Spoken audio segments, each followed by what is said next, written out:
Donc nous pouvons commencer par une méditation silencieuse. Donc vous gardez l'attention sur la respiration ou sur l'esprit. Donc c'est bien de s'ancrer un peu, ancrer l'esprit au début pour pacifier l'esprit, surtout s'il a tendance à avoir beaucoup de pensées et de distractions, donc de le faire par la respiration. Ensuite, si vous pensez que l'esprit est assez posé, vous pouvez ouvrir en plus, ouvrir davantage le champ de votre conscience et devenir conscient en fait de juste ce qui se passe, avec un esprit d'observateur, sans vous engager dans ce qui se passe. Donc nous faisons cela pendant à peu près 10 minutes.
regardez votre esprit, regardez votre état d'esprit en prenant la position d'un observateur mentalement. Essayez de percevoir dans quel état d'esprit vous êtes, ou la couleur de votre esprit, juste en ce moment.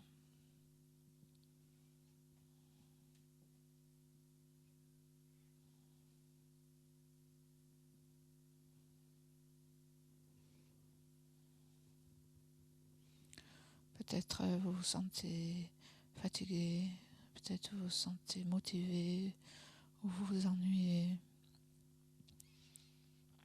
ou vous êtes content de commencer la journée. Donc peu importe ce qui est, juste en ce moment, à l'instant. Donc essayez de le percevoir, de le reconnaître.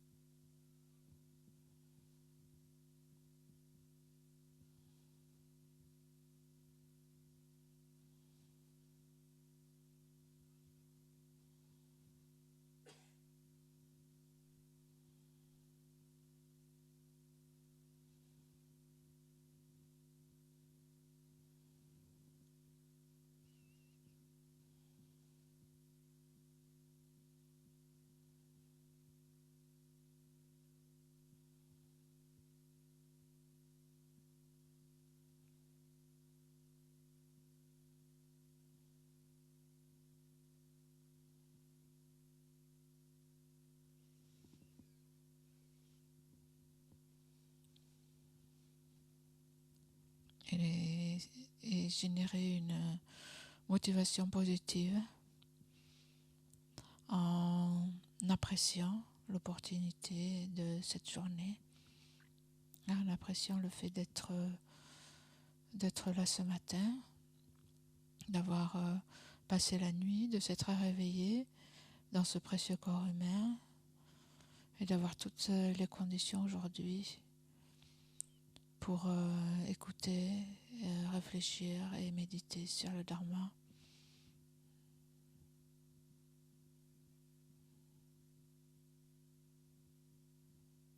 Donc il y a une situation extrêmement rare.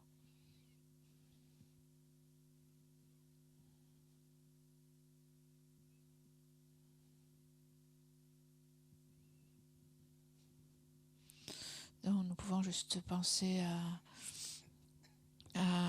la situation de la grande majorité des êtres humains de ce monde, de ce qu'ils sont en train de faire aujourd'hui, ce matin, et comment en fait beaucoup sont submergés par leurs problèmes et leurs souffrances.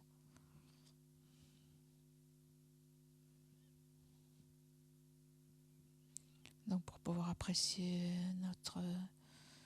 notre chance et notre situation.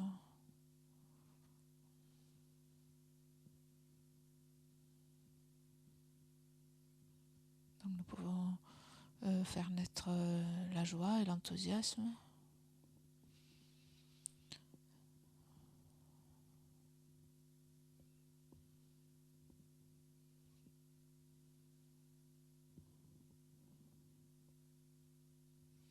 Donc particulièrement pour cette méditation. Et donc visualisant devant nous les objets de refuge. Nous prenons refuge et nous développons la bodhicitta.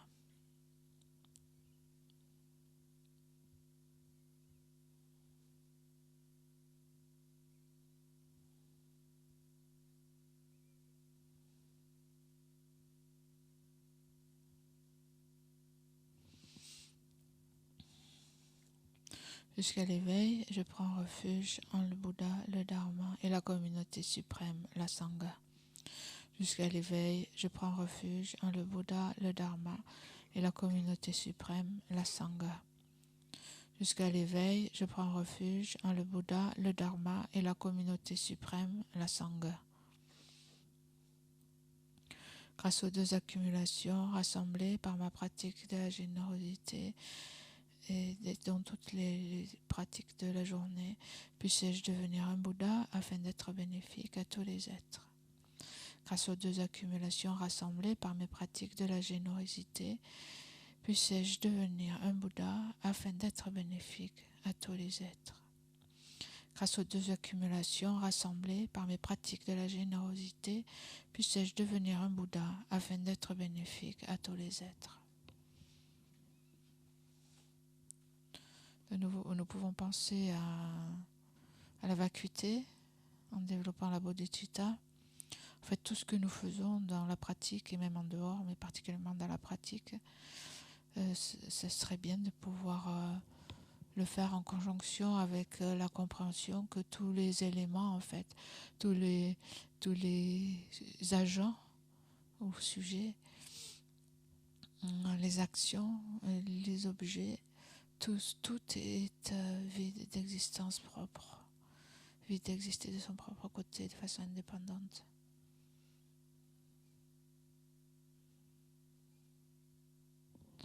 Donc c'est vrai pour moi-même, pour l'éveil que je veux obtenir, pour tous les êtres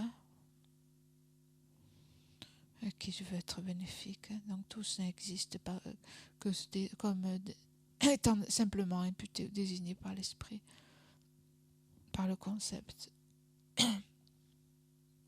et sont vides d'existence propre.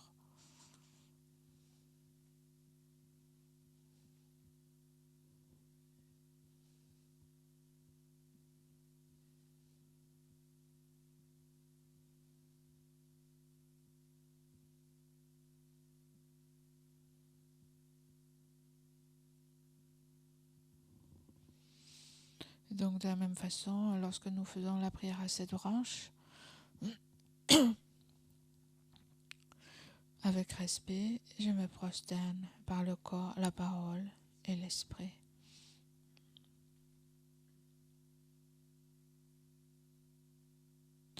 Je présente des myriades de toutes sortes d'offrandes, réelles et imaginées.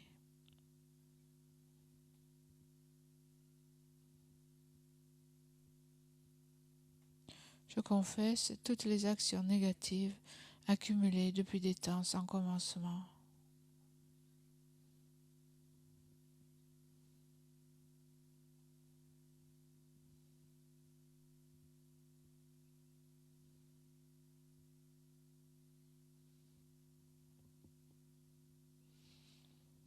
Et je me réjouis des mérites de tous les êtres saints et ordinaires.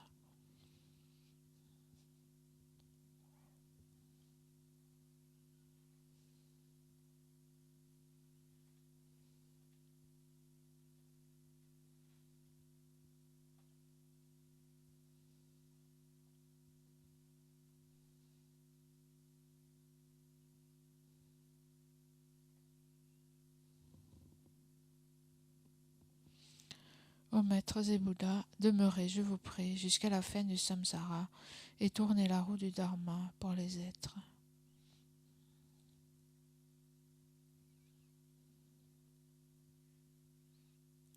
Mes propres mérites et ceux de tous les autres, je les dédie à l'éveil suprême.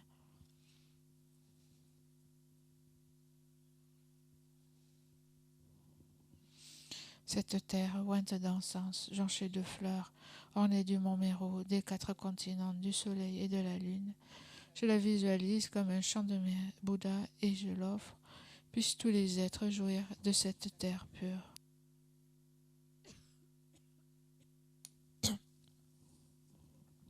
Je prends refuge et je me prosterne devant le Maître et les 3 joyaux précieux. Veuillez, je vous prie, bénir mon esprit. Je vous fais la requête de pacifier immédiatement toutes les conceptions erronées de la dévotion incorrecte envers le Maître jusqu'à la vue dualiste dans mon esprit et dans celui de tous les êtres mémères. Je vous fais la requête de susciter dans mon esprit et celui de tous les êtres mémères toutes les réalisations correctes de la dévotion au Maître jusqu'à l'éveil. Je vous fais la requête de pacifier tous les obstacles intérieurs et extérieurs qui entravent le développement de l'intégralité de la voie graduée vers l'éveil dans mon esprit et dans celui de tous les êtres mémères. Idam Guru Rana Mandalaka Neyatayami. Précieux et glorieux Maître Racine, veuillez demeurer sur le lotus et le disque de lune au-dessus de ma tête. Dans votre grande bonté, veuillez me guider et m'accorder les réalisations de votre corps, de votre parole et de votre esprit. Veuillez me guider et m'accorder les réalisations de votre corps, de votre parole et de votre esprit. Vous êtes l'œil qui contemple l'immensité des enseignements, la porte d'accès suprême à la libération pour les êtres fortunés. À l'aide de vos moyens habiles, vous nous pacifiez avec amour. Ô Maître spirituel qui nous éclairez, je vous invoque. Puissais-je à aucun moment ne laisser surgir en moi la moindre vue fausse envers les actions du Maître glorieux. Puissais-je considérer toutes ces actions comme pures et avec cette dévotion recevoir les bénédictions du Maître dans mon cœur.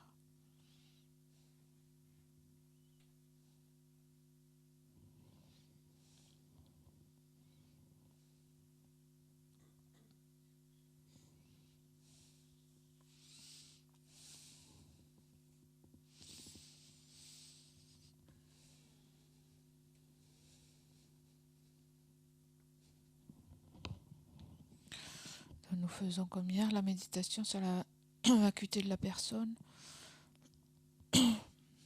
en 4 points.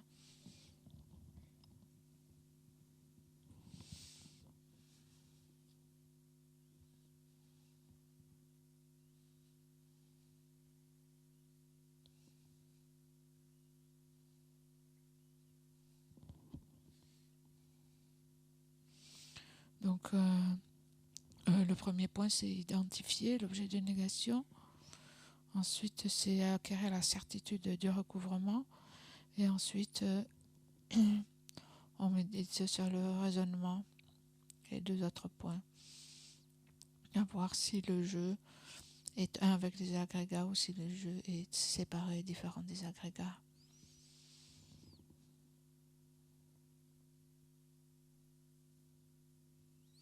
Donc, lorsqu'on parle de la vacuité de la personne, ce qui est nié, c'est la personne ou le soi qui existe de façon intrinsèque, de son propre côté, de façon indépendante. Et donc, il faut identifier dans notre propre expérience directement comment apparaît ce jeu qui existe de cette façon. En fait, ce jeu, il n'existe pas de cette façon, mais il est saisi, il est conçu ainsi.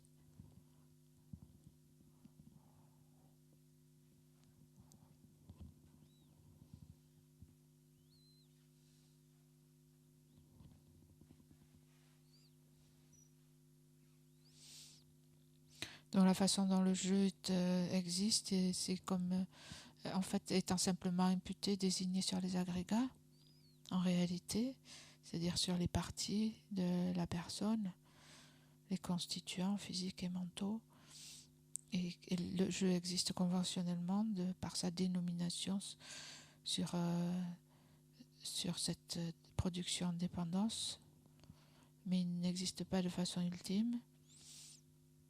Et c'est pas ce jeu qui existe de façon conventionnelle, qui est simplement imputé sur les agrégats, qui est nié dans la vacuité. Ce qui est nié, c'est l'entité, ce qui est conçu, parce qu'on exagère, on impose en fait, on impute une existence intrinsèque sur le jeu conventionnel. On le décore ou on lui impute ou on conçoit une existence indépendante en soi de ce jeu. Et donc c'est ça que nous allons, et c'est ça qui n'existe pas, qui est imaginaire, et c'est ça qu'il faut essayer de reconnaître dans notre propre expérience. Parce que lorsqu'on parle de la vacuité, là, c'est un peu la cible, il faut reconnaître la cible. qu'est-ce qui est, ce jeu il est vide de quoi, qu'est-ce qui est nié, c'est quoi l'objet de négation. Donc c'est ce jeu qui est exagéré, cette existence réelle.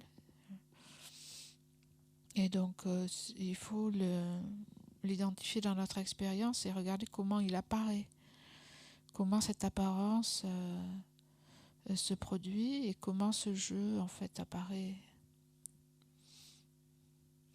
Et donc nous le nous imaginons donc des circonstances dans lesquelles il se produit très fortement, donc particulièrement des circonstances désagréables. Si par exemple quelqu'un nous critique, ou nous critique en public par exemple, ou quelqu'un nous accuse de quelque chose que nous n'avons pas fait. Et donc en réaction s'élève un sentiment très fort du jeu qui vient de cette saisie de jeu qui existe de façon intrinsèque. Si on se dit par exemple je n'ai pas fait ça, ou il y a une face, pourquoi cette personne parle de moi, en fait il y a un jeu très fort qui se produit. Donc chercher des circonstances comme ça là, quand ce jeu se manifeste fortement. Et donc ou alors vous êtes bouleversé par une nouvelle, ou aussi si vous êtes très excité parce que pour une circonstance très, très agréable, une très très bonne nouvelle aussi. Donc pendant quelques instants, quelques minutes, nous méditons sur cela, regardez à l'intérieur de nous, observez la manière dont nous concevons ce jeu de façon indépendante, qui existe de façon indépendante des 5 agrégats, qui n'est pas du tout, n'existe pas du tout en étant simplement désigné, mais qui existe en fait par son identité propre, par son propre pouvoir, de façon indépendante.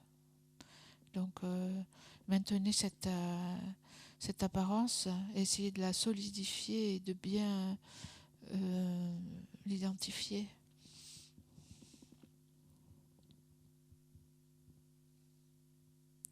Donc nous faisons cela pendant quelques minutes, parce que ensuite lorsqu'on mène l'analyse, c'est ce jeu-là qu'il faut chercher, c'est de ce jeu-là dont on parle.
Donc une fois que nous avons une vue claire de ce jeu, qui se manifeste de cette façon, comme ayant sa propre existence indépendante, sa propre identité, donc nous pouvons chercher s'il existe réellement ou pas.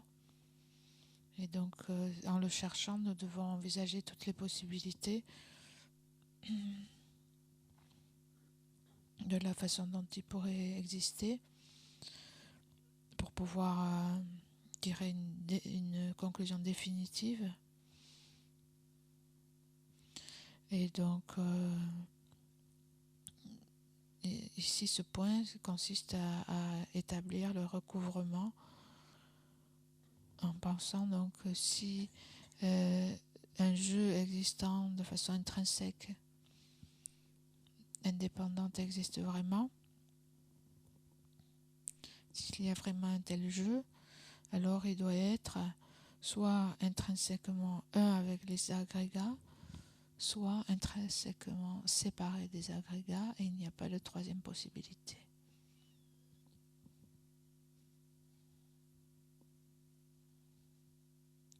Dans les agrégats étant, bref, le corps et l'esprit. Donc ce jeu que l'on a identifié. Donc lorsqu'on fait la méditation, il faut garder ce sens avec un coin de l'esprit.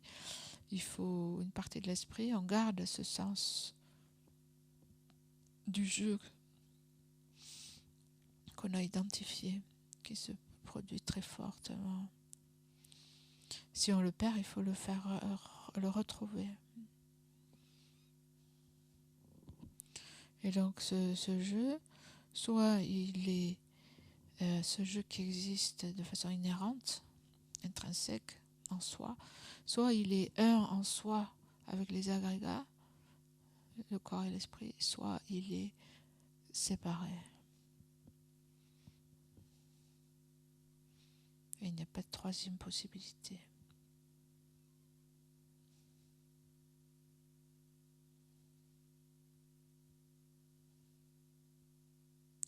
Et donc il faut être convaincu de cela.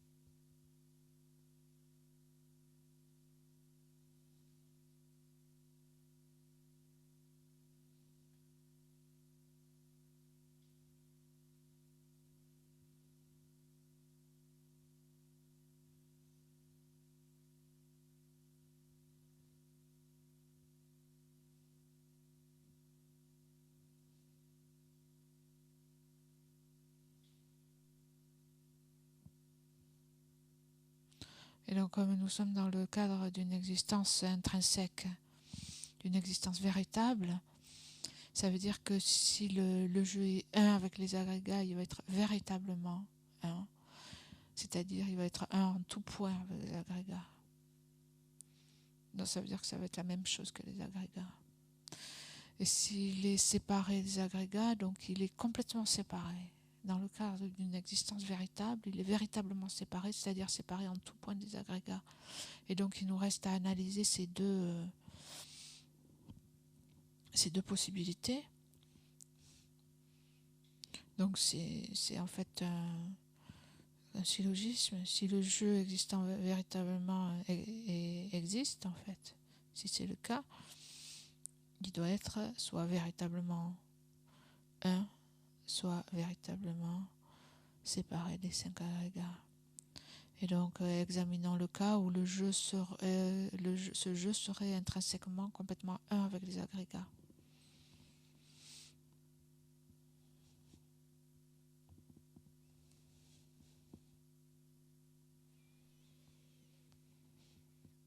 En fait, les agrégats qui constituent les parties du jeu,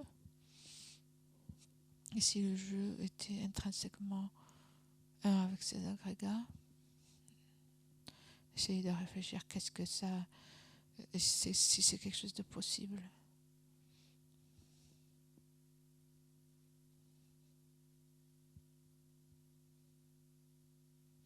Et donc je rappelle, ici on parle de ce jeu que l'on a déjà identifié, qui se manifeste fortement comme existant par son propre pouvoir, indépendamment de tout le reste.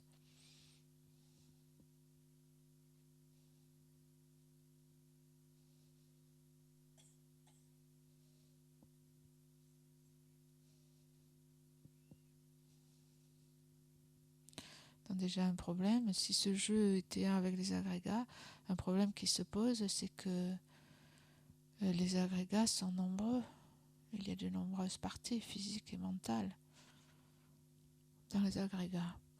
Donc si le jeu est intrinsèquement un avec les agrégats, ça voudrait dire que toutes ces parties seraient juste une partie. Il devrait y avoir seulement un agrégat qui serait le jeu. Ça veut dire une chose singulière.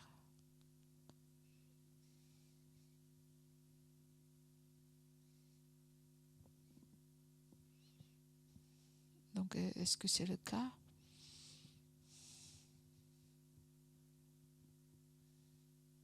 Ce n'est pas le cas puisqu'on voit que déjà il y a un corps, il y a un esprit. Dans l'esprit, il y a de nombreuses consciences, il y a de nombreux moments de conscience. Dans le corps, il y a de nombreuses parties physiques.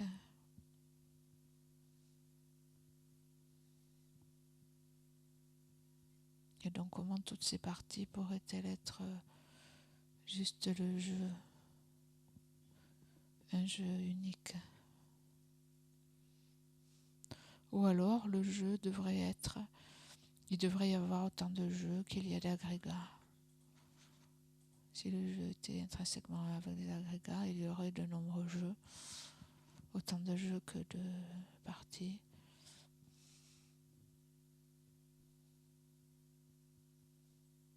Ce qui est contradictoire, parce que le jeu ne pourrait pas être un.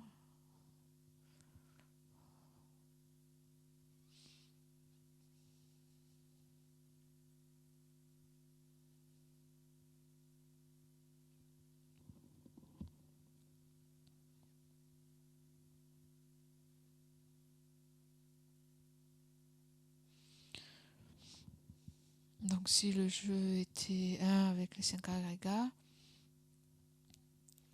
donc on ne pourrait pas parler de l'expérience des 5 agrégats. Si le jeu était la même chose que les 5 agrégats, normalement le jeu c'est l'agent qui fait l'expérience des 5 agrégats. Et si les jeux et les 5 agrégats étaient la même chose, à ce moment-là on ne pourrait pas la séparer et on ne pourrait pas parler de mon expérience, on ne pourrait pas parler de mon corps. Je ne pourrais pas dire mon corps, je ne pourrais pas parler de mes sensations, de ce que j'ai vécu, puisque le jeu serait identique. On ne pourrait pas séparer en fait les deux. Je ne pourrais pas dire mon corps, mon expérience.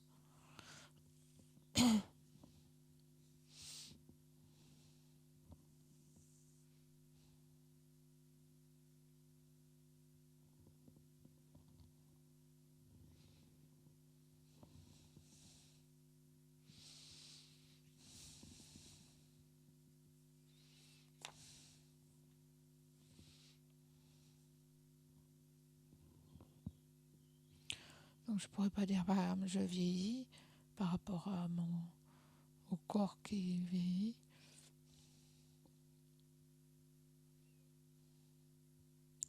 Donc la conclusion c'est que il n'y a pas de jeu intrinsèquement un avec les 5 agrégats. On voit que ça ne colle pas d'avoir un jeu inhérent, existant de par lui-même, qui serait un avec les 5 agrégats.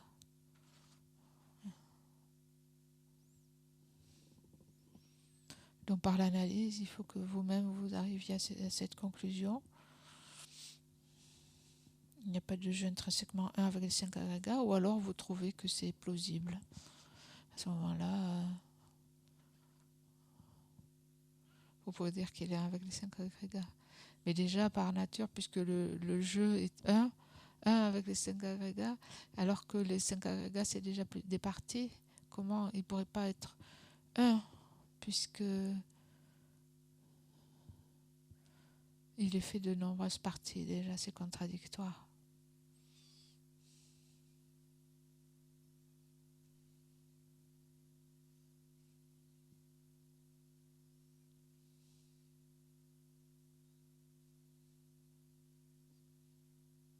Et donc ce jeu, on peut se demander, est-ce qu'il serait intrinsèquement séparé des agrégats? Ça veut dire ce jeu existant véritablement de son propre chef, de façon indépendante, est-ce qu'il pourrait être intrinsèquement, véritablement séparé des 5 agrégats? Et donc dans ce cas, dans le cadre d'une existence véritable, il serait véritablement séparé des agrégats, ça veut dire qu'il n'aurait rien à faire avec les 5 agrégats. Ça veut dire qu'on pourrait avoir les agrégats, le corps et l'esprit d'un côté, et puis avoir le jeu d'un autre côté complètement indépendant, qui n'a rien à faire avec ce corps et cet esprit. Et que serait un tel jeu? Comment un tel jeu serait possible? Qu'est-ce que ce serait? En fait, c'est une imagination pure.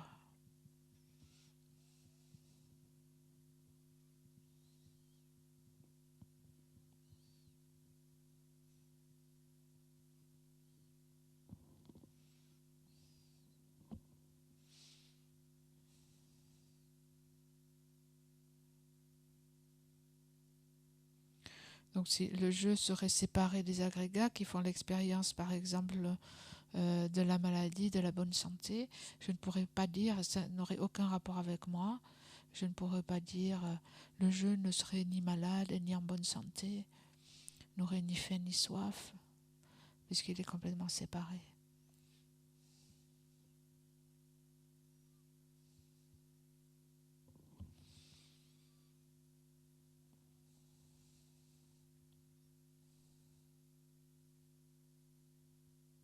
Donc le jeu ne pourrait faire aucune des expériences du corps ni de l'esprit, puisqu'il est complètement séparé. Et donc serait un tel jeu est vide, inexistant.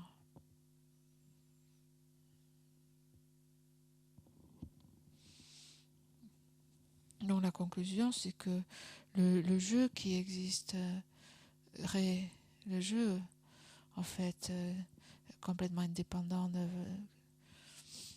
n'existant véritablement. Donc ce jeu qui serait séparé complètement des agrégats et vide n'existe pas. Donc le jeu n'existe pas comme étant séparé des agrégats. Il ne peut pas exister comme étant séparé des agrégats intrinsèquement. Il ne peut pas exister comme étant intrinsèquement avec les agrégats. Donc la conclusion, c'est qu'il n'existe pas.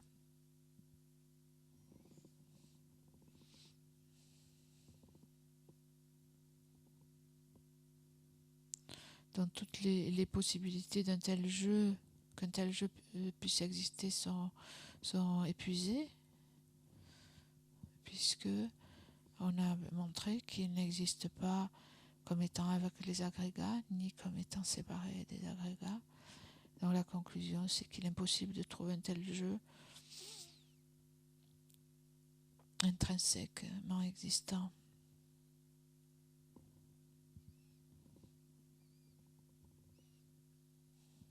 Et donc nous aboutissons à cette absence totale de jeu, de ce jeu. Et donc c'est le résultat du raisonnement, de la méditation. Et donc on se focalise sur cette vacuité qui apparaît à ce moment-là. Si ce jeu que vous déteniez dans l'esprit, si vous avez prouvé, vous vous êtes prouvé à vous-même en fait, grâce au raisonnement, qu'il n'est ni un ni séparé. Et donc il ne peut pas exister. Et vous vous concentrez sur cette absence semblable à l'espace, qui est la vacuité du jeu.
Donc,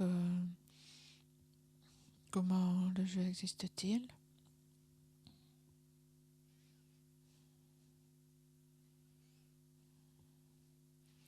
Donc le jeu qui paraît avoir une existence ultime, exister véritablement, celui-là n'existe en fait pas du tout. C'est une imagination, c'est une projection de l'ignorance, c'est une création de l'ignorance, cette saisie erronée. Mais par contre, le jeu existe de façon conventionnelle. Donc le jeu existe de façon conventionnelle comme une production dépendante. Donc en relation avec des causes et des conditions, en relation avec des parties. Et donc la façon la plus subtile, la production dépendante la plus subtile, la simple dénomination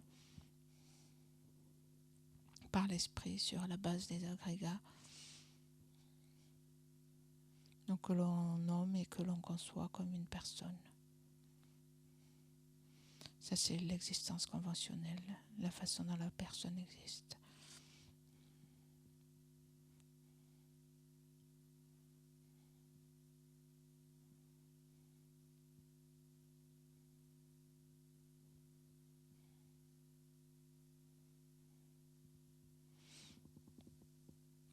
Et donc, nous faisons la dédicace, nous pouvons dédier les mérites, l'énergie positive créée dans cette méditation, en pensant que cette énergie positive est vide d'existence ultime, d'existence véritable, mais qu'elle existe cependant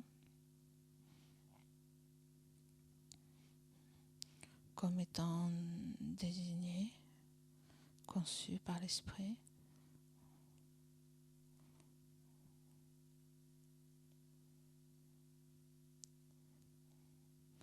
Donc, grâce à cette énergie positive, puissais-je comprendre la vacuité et devenir un Bouddha pour le bien de tous les êtres. Donc le jeu, l'état de Bouddha et tous les êtres existant aussi de façon conventionnelle en étant simplement désignés.